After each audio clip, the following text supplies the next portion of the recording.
Il s'achève à l'horizon de l'Afrique. Il se débarque et démarque en mode banque pour rendre commode tous les héros de l'été. Aujourd'hui vient le printemps avec volupté, pour souffler et insuffler et arroser à tout instant les âmes qui hantent à la hâte vers sa tente, à la plaine des vagues verdoyantes, au brise des lueurs cuvettant la vie et la servitude du fleuve Congo, fleuve reliant tous les affluents au bas Congo. Notre source d'inspiration et d'unité montrera combien le pays est uni en diversité. L'étoile éclairera de ses rayons lumineux nos tribus, nos coutumes et nos cultures, faire un service lié à l'adoration d'une vraie nature, de l'être humain au temps le plus mystérieux. L'époque et ses phénomènes sont très critiques. Hélas, la période est phénoménalement systématique pour manifester les attributs du royaume divin au bénéfice de tout le genre humain. Elle brillera jusqu'à l'usure, je vous assure, au-delà de nos limites, comme un flambeau violent au sens optimiste, proposant des solutions durables, citant la vraie identité de l'appartenance à toute considération de la société. C'est ainsi que la conscience s'élève dans une société en décadence où nous avons tendance à perdre le sens de l'essence de la patience, mettre de côté l'unité et la fiabilité étant la base des qualités les plus fondamentales. Arriver à négliger la sociabilité pourtant est un sentiment de camaraderie spirituelle. Tandis que le lien communautaire devient de plus en plus déchiré, les forces de désintégration et de dégradation prennent de plus en plus de l'ampleur et de la vigueur. La famille étant la première institution de la société se fragilise et s'affaiblit jusqu'à perdre sa valeur. À mesure que avec la méditation, à mesure que nos croyances ne sont pas en cohérence avec nos actions, la religion de Dieu sera impuissante à proposer des solutions durables avec volonté. Et nos croyances seront impuissantes et incapables à faire face aux enjeux auxquels notre nation est confrontée. Il est temps d'orienter davantage nos attentions à l'adoration, de méditer à la lumière des enseignements de Dieu avec profondeur et dévotion, d'être inspiré d'une vision pure après chaque prière à des actions de service, qu'elles appellent un grand nombre de gens à travailler avec sacrifice, à pouvoir bâtir des communautés vibrantes et dynamiques qui sont basées sur la justice et la vérité, un sens de responsabilité à l'éthique.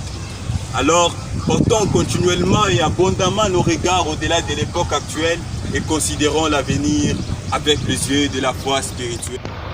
D'abord, tout en gardant à l'esprit le principe de Baha'u'llah qui parle sur l'harmonie entre la science et la religion. À cela, nous allons l'expliquer par trois grandes parties. La première partie, c'est la partie scientifique. La deuxième partie, c'est la partie spirituelle. Et la troisième partie, c'est la partie sociale. Par la science, nous allons voir les styles utilisés à l'intérieur. Dans ce tableau, nous utilisons deux styles de l'art. Il y a l'abstrait et le réalisme premier, deuxième et troisième niveau. Alors à cela s'ajoute les formes. Les formes utilisées là, il y a deux formes. La première forme, c'est la forme de perspective et de projection que nous pouvons voir par-delà et par la forme du soleil et du fleuve. Et la deuxième forme, c'est la forme géographique qui est utilisée par la carte. On peut voir à l'intérieur qu'il y a une forme de la RDC destinée à l'intérieur. Ça, c'est la partie scientifique. La partie spirituelle, c'est même la partie la plus essentielle de ces dessins. Nous allons l'expliquer par les gens qui ont fait ces tableaux, ce sont des animateurs et nous nous sommes inspirés par le module appelé les habitudes d'un esprit ordonné. Raison pour laquelle vous allez voir que le tableau est à ressembler et découper qu'il faut ressembler. Il faut rassembler. Mais aussi, ça explique directement le temple que nous voyons devant nous. Beaucoup de gens se demandent pourquoi le soleil qui est en train de se lever se trouve à l'ouest, alors qu'en réalité, le soleil se lève à l'est. Tout ça, ça se passe par rapport à la géographie de la RDC. Kinshasa se trouve à l'ouest de la République démocratique et c'est là que se lève le nouveau soleil qui éclairera l'ensemble du pays, mais aussi du monde entier. Alors, par là, encore, ça explique beaucoup. Le soleil que nous voyons là-bas explique l'espoir que nous avons déjà avec ce temple que nous voyons devant nous. Raison pour laquelle vous allez voir que ça se reflète sur presque toutes choses. Sur même des maisons, la lumière le soleil se reflète sur l'ensemble du dessin. Ça montre combien de fois l'impact de ces temples pour toute la nature. Et à part ça, nous voyons le fleuve Congo. Comme bien dit avant dans le poème, le fleuve Congo, d'abord par le commencement, c'est un fleuve qui réunit tous les Congolais.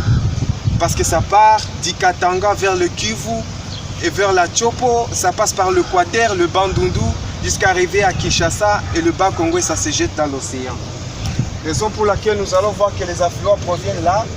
Une partie du Katanga, c'est comme si la RDC était tirée par avant, ça part jusqu'à l'est, ça monte jusqu'au nord là-bas à l'intérieur, ça se trouve à l'ouest et jusque dans l'océan Pacifique. Ça c'est la partie spirituelle.